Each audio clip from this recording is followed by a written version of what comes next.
Have you ever wondered what it feels like to fall deeply in love?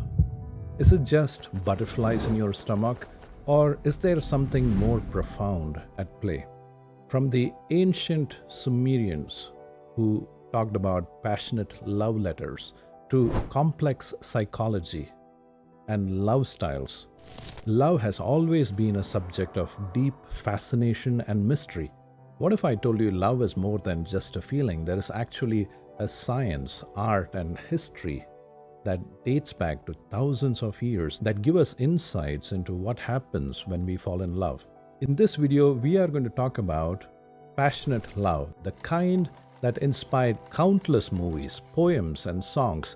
But how do we define this intense emotion, and what are the unmistakable signs that you're falling in love? Stay tuned to find out.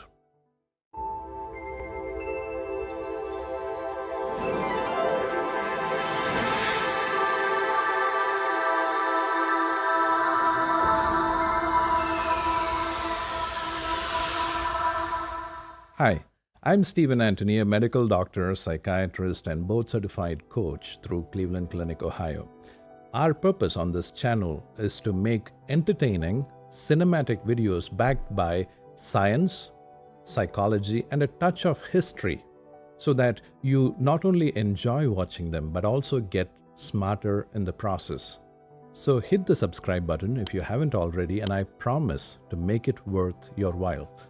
So let's look at the 9 most described traits of falling in love.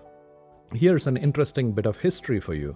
When the Sumerians first invented writing in 3500 BC, one of the first topics they wrote about was about passionate love.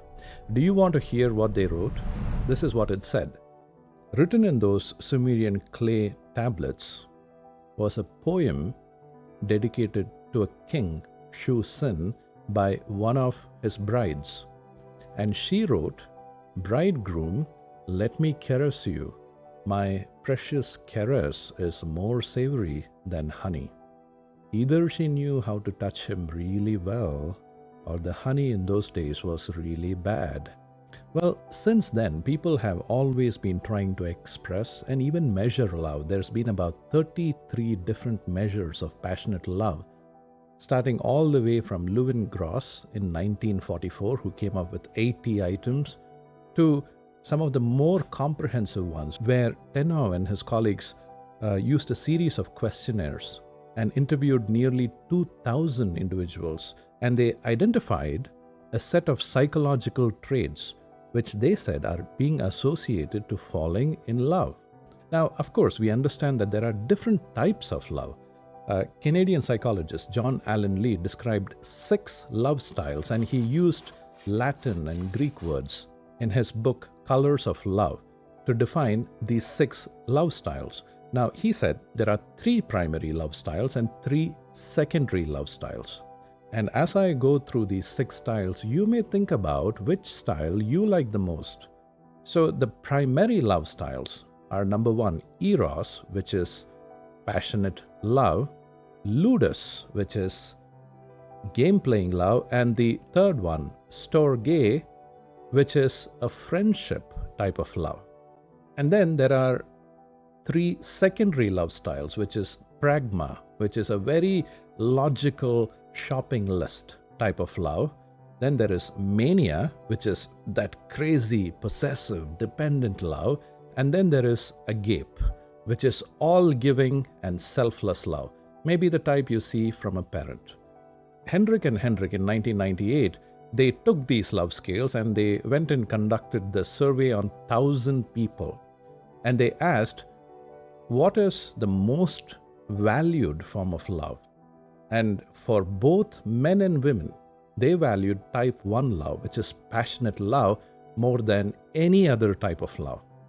So in this video, we are talking about passion love, the stuff that movies, romance, poetry, and music are made of. So you may say, what is passionate love?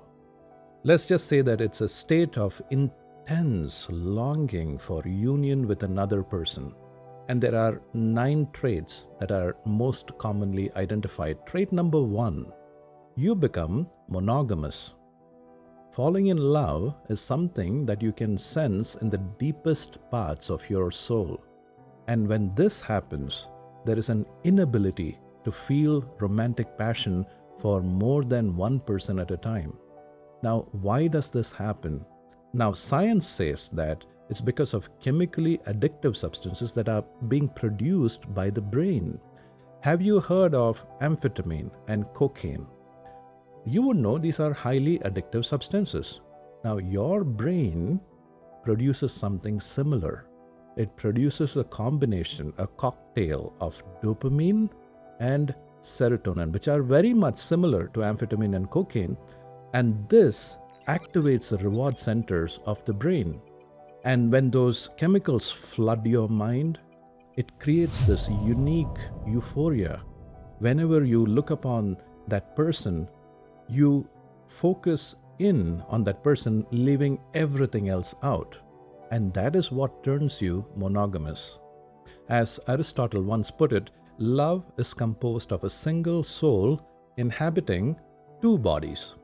So that's one of the first signs you know that you are falling in love.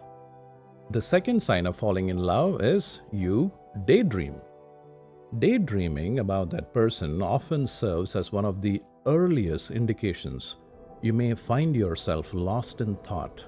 You may be thinking about conversations and dialogues and future plans and magnifying that pure joy that comes from spending time with that person. Now, as those feelings start to deepen and grow, you may even start to feel butterflies and anticipation as you are about to meet that person. This is a sign that you become fully consumed by the object of your affection, and that person has become your love object. As Sigmund Freud once put it, love is a state of temporary psychosis. Scientists also call it as intrusive thinking induced by monoamine transmitters. That's right, those addictive chemicals in your brain. Sign number 3, you idealize the person. Charles Dickens once said, "Nobody is perfect until you fall in love with them."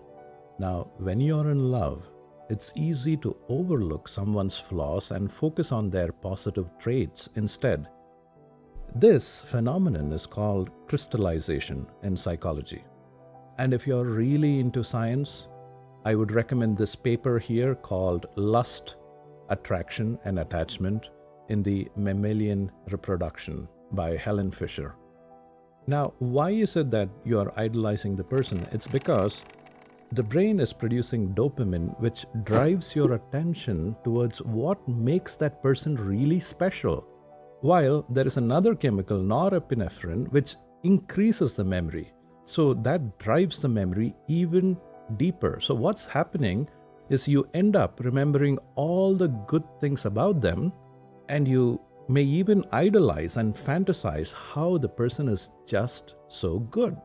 Number 4, strong psychological and physiological responses. When you're in love, there might be euphoria.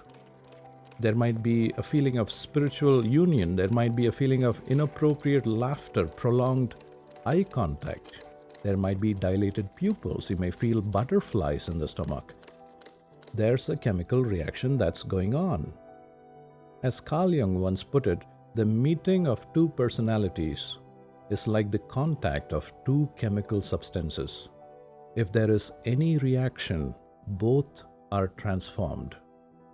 Your brain on these chemicals, addictive chemicals, becomes possessive, dependent, and preoccupied. You may even find yourself being hypersensitive, excessively jealous, or you may react excessively in the presence of that person to a point where you can almost find no boundaries. And that's a sign of falling in love. Remember, that's not you. It's just your brain that's producing those chemicals. As Albert Einstein once put it, you can't blame gravity for falling in love. There's a strong chemical reaction going on there. What studies have shown is that there's millions of years of evolutionary wiring that is associated with love and reproduction.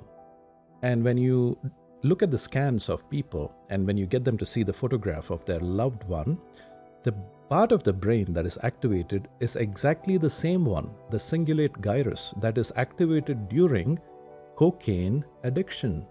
So you may be surprised to notice that when the person is not around, you may even have a withdrawal reaction. You may crave their company, and you may feel that something is incomplete without their presence. As the 13th century poet Rumi once said, lovers don't finally meet somewhere, they are in each other all along. So don't be surprised if you find yourself thinking about the person and you miss that person even more, because it's only natural. Sign number 5 that you are falling in love is momentary amnesia. You know the feeling when you see someone special, when everything else melts away, and it doesn't matter what you're doing with that person? That person just consumes your attention. You may overlook, you may ignore, or totally forget to attend even important appointments. That's the feeling of momentary amnesia, and it's one of the signs that you're falling in love. Now, this may even get you in trouble, but hey, as Shakespeare said, the course of true love never did run smooth. You will encounter trouble. Oops. Hey, if you're enjoying the video, give the subscribe button a little tap. And let's continue on this journey. When you subscribe, I promise to bring you the most interesting content backed by science and psychology. Now, let's look at sign number 6 of falling in love, rejuvenation. What does it mean? Well, it means that people start changing their mannerisms. They start changing their habits. Even their values may change. Friedrich Nietzsche, in his book Beyond Good and Evil, he writes, love transforms. It changes our history, even as it breaks a new path through the old landscape of our lives.